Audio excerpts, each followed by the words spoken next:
Chapter 8 श्लोक 14 से 21। प्राण का बार बार जन्म लेना।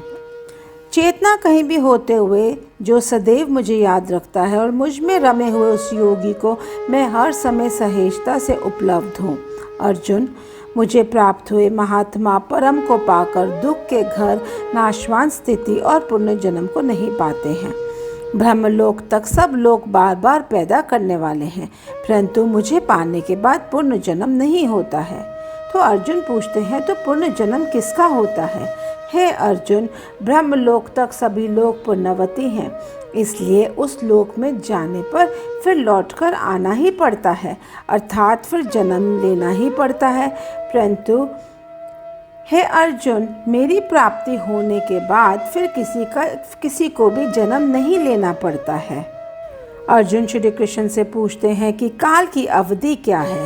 वे कहते हैं, दिन रात के तत्व को जानने वाले पुरुष ये जानता है कि 1000 चतुर्युगी बीतने पर ब्रह्म का एक दिन होता है और 1000 ही चतुर्युगी बीतने पर ब्रह्म की एक रात होती है। ब्रह्म के दिन के आरंभ काल में ब्रह्म के सूक्ष्म शरीर से संपूर्ण प्राणी प्रकट होते हैं और ब्रह्म के रात के आरंभ काल में ब्रह्म के सूक्ष्म शरीर से संपूर्ण प्राणी लीन हो जाते हैं।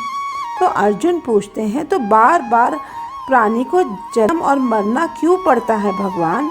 श्री कृष्ण कहते हैं, सभी प्राणियों का ये समूह बार बार रात्रि में लीन और दिन में पैदा होने के लिए विवश है अर्जुन, परंतु उस अव्यक्त के परे अलग सनातन अव्यक्त भी है जो सभी प्राणियों के नष्ट होने पर भी नष्ट नहीं होता है।